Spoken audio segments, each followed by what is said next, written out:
everyone. Welcome once again to another episode of Shred Your Halo with my best friend Jharna and me, Edel, where we bring you thought-provoking, mostly videos with a psychological bent to it, once every fortnight. So thank you for joining us.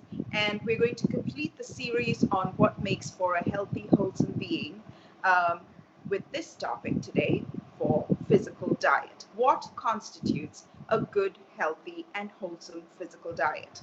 So, at a time when the pandemic is raging and so many people are asking questions about what it means to be healthy and what it means to invest in health, I thought this would be a good time for Jana and I to take a deep dive into this topic because we always have something different to say. I'm rather proud of that. Right. Okay, Jana, what does it mean to be healthy for you? What is your definition of being healthy? I feel like I'm going to fail this exam so badly. I feel like that all the time. Right. Um, technically, all of us know what is healthy for us, what is not healthy for us. I think for a very long time, I followed a very unhealthy diet.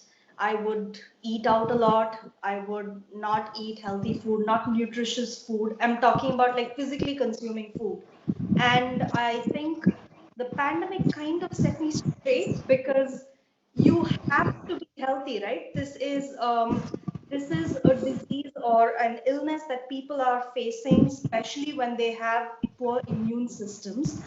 And if you have a healthy immune system, you know you'll be able to fight the virus a little bit better.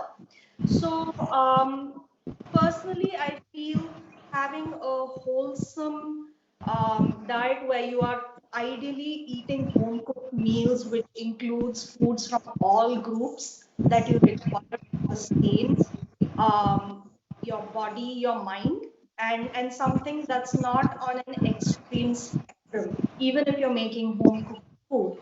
So it try including all like basically having a balanced diet. And apart from this, of course, exercise is something that goes without saying because your body is your vehicle, right? If you're not taking care of your body, then how are you going to take care of other aspects of your life?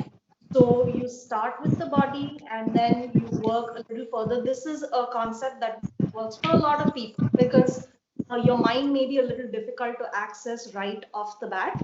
So you start with your body. So my idea of a healthy physical diet would be eating home cooked meals and eating only as much as you require, not overeating just because you have eyes bigger than stomach syndrome, and having a regular physical activity would constitute a good. What about you? Right.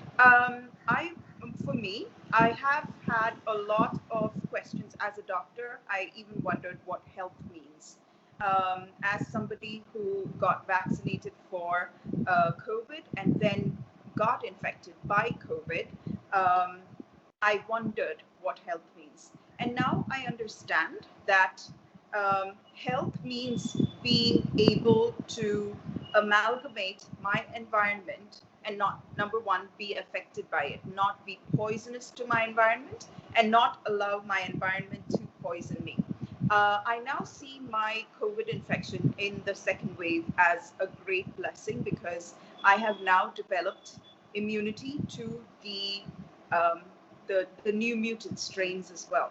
So I think my immune system is now up to par. Probably when the next wave comes, and the wave after that, and the wave after that, I hope that this immunity would be enough for it. So to me, health is having a good equilibrium with my environment and not resting the environment to be equal to me. Like I can live in this sterile world, devoid of animal dander, devoid of manure and plant life, all having everything packaged, um, ultraviolet sterilized, and there's ozone. I don't know. There's so many sterilization techniques. Like have all of this done and live in this bell jar that is so how do you call it, like protected, and and to live in that environment, I don't consider it health anymore for the first time. Number one, my definition of health would be living in equanimity with my environment. Um, that my environment doesn't affect me and I don't affect my environment in any particular way. Number one, which includes then a judicious use of medicine, uh, making sure that I do not taint the environment with plastics, with um, medicines, or anything that I could hurt the environment with by excreting it out, using the kind of products, cleaning products that won't hurt the environment. I am still so far away from it. This is my idea. That doesn't mean I'm following it, because right now the culture that I'm in and the environment I'm in is so it, I at one time we all lived in union with the environment, and now it's almost like an act of rebellion if we go back to that, isn't it? So for me, I'm struggling with that one aspect, this taking up of the responsibility to be in union with my environment. That's number one. Number two, my body should be able to do whatever I require of her to do without hurting or limiting me in any way. Right now, I have no desire to become a ballet dancer or join Cirque du Soleil and become an aerialist. I don't have those, um, you know, aspirations. But occasionally, it may not be good for me, but I do like wearing heels. And I shouldn't be in this position where I can wear heels for half an hour and then it hurts me.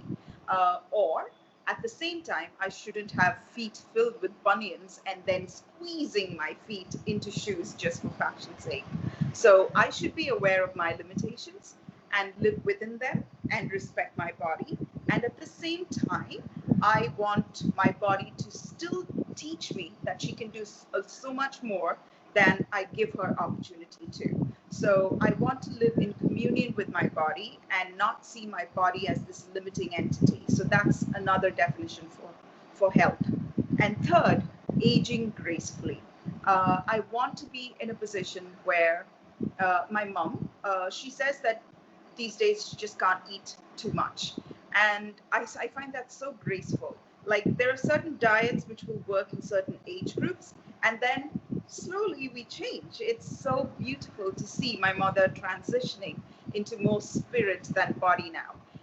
So I'm not going to look at how I ate in my teens or my 20s and say, oh, I should be able to eat it now. No, I have to eat responsibly because my body is going through different stages. So to eat as my body requires.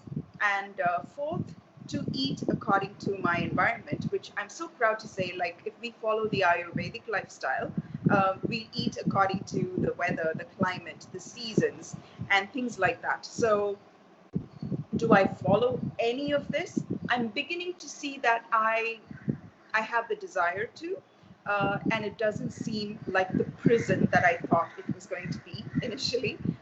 So I am making teeny tiny changes in my life in order to have a good, healthy physical diet where I don't stomp on the earth but leave gentle footprints.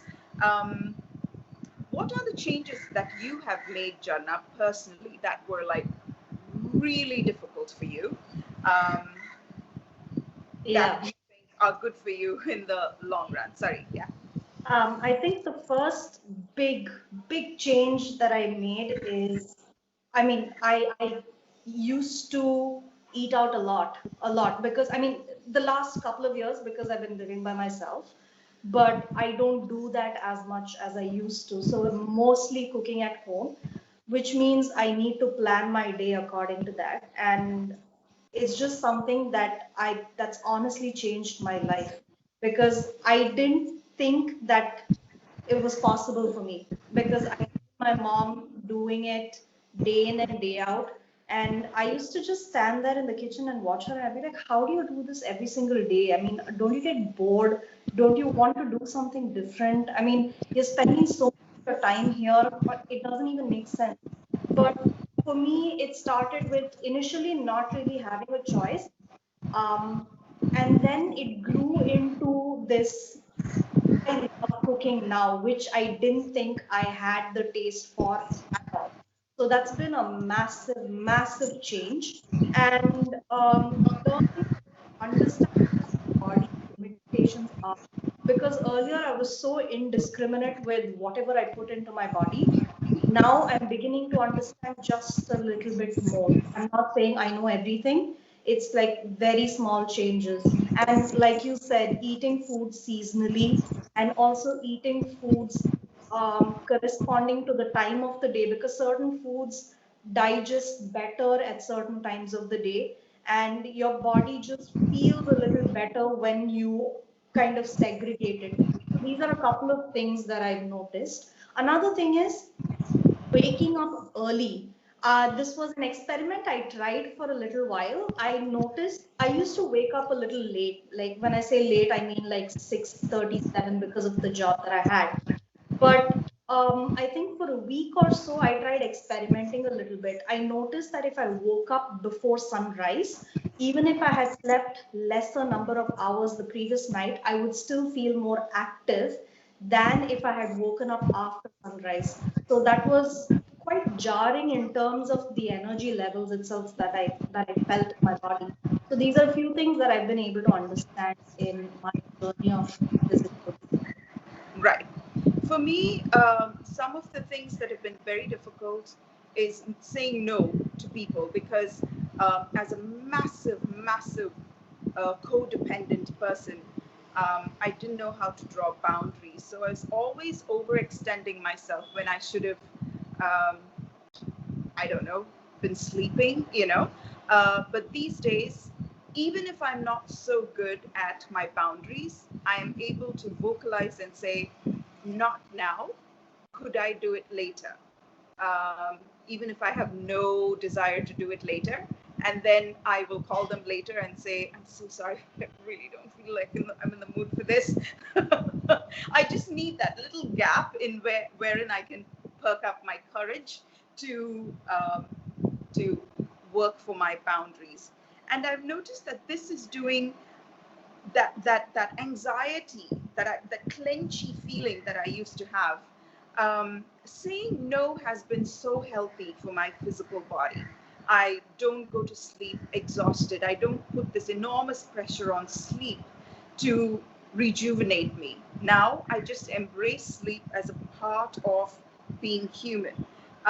Before, no matter how much I slept, I used to wake up feeling like something had run over me and I would just crawl out of bed, head straight to coffee. But now, even if I sleep, not I'm trying to give my body more sleep.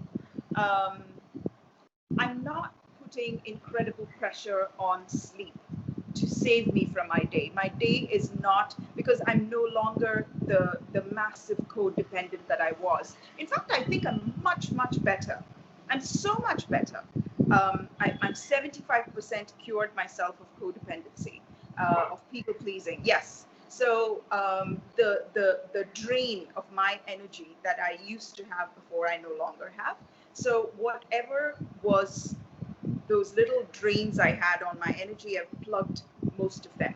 The second I've done for myself for my physical diet is, well, I'm not a big, I don't eat out.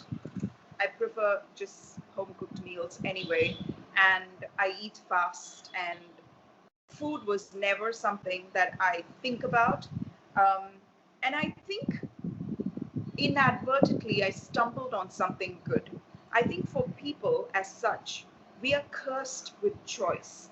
And what better way to distract us from our mission in life than to distract us with the choice of foods, right? Which is why you go to a supermarket and you're like, oh my God, this is just too much. What am I going to buy? What dish can I prepare? Whereas if you see my dogs, they get just so excited about this same food every day. And that was the inspiration for me. And I realized, oh my God, I'm exactly like my dogs. It's the same food that I eat every day, and it works for me. And I've only felt pressure when there are people who, like, what are we going to eat? And I love going out with Jarna for a standard restaurant and ordering the standard. It's the same thing. We order all the time. We never changed in how many years? We just never changed. We just order the same food, and that works so wonderfully. So find the diet. This may go against everything that is human because we all like to experiment and do things, and just find this one thing that works for you, and let's eat that one thing and just forget about everything else. Why are we so addicted to these taste buds? Why are we so addicted to it? That's why I love people like The Rock who eat this one set meal all week long and then one day has a cheat meal, where, oh, that caught my eye, this looked nice, let me eat all of it on one day, and then get it out of my system and then get on with it. And that's when I realized that there's so many more people who are following my diet, which is just don't think about the food at all, because you're just going to eat that one thing throughout. That's it. And then you're done.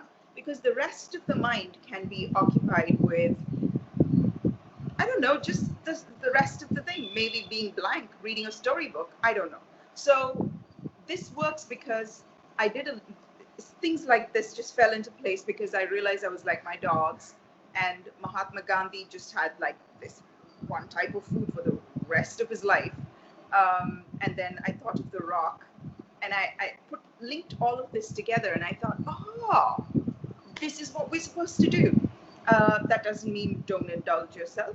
We can change it a little bit here and there, but by and large, a lot of my brain is not at all associated with food as a result of.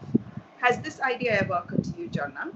That's actually, it's actually quite strange that you're saying it because what I cook is pretty much staple. I have like three things that I make, and that is all I make throughout the week, throughout the month, and there's no change in what I cook. Sometimes I think, oh, you know what, I want to try something new. And if I do, it's not the main food that I'm cooking for myself. And sometimes you think, oh, you'll get bored, but you actually don't because you get used to eating the same thing and you Yes. don't have to think anymore about it. So even if I experiment a little bit, it's something that I might have once in a while. Otherwise, Yes. I break my head over, oh, today I have to try this, tomorrow I have to try that. I don't.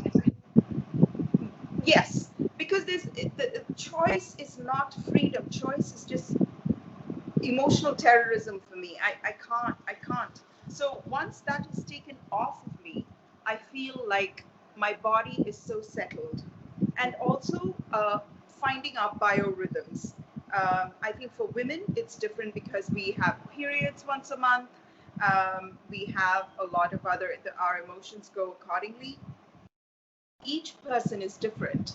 So, knowing, even though we live in a world that's trying to make us as uniform physically with men as possible, I think within that, if we dedicate a portion of our minds to plan what our life should be during that time of our periods, I'm not saying we're physically weaker, I'm not saying we're emotionally unstable at that time.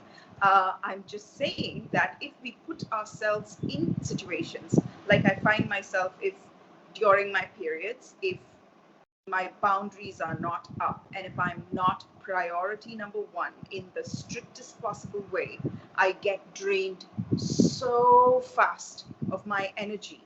And I put a lot of, either if I'm nice that day, I put a lot of pressure on my sleep, which is the least damage I wreak on myself. And the worst case scenario is either I try to suck energy from somebody else, be an energy vampire, or I try to explode on somebody and try to make them feel as crappy as I'm feeling. So we will infect the world with how healthy we are or how unhealthy we are. So do you have any tips, Jarna, for physical health? during periods?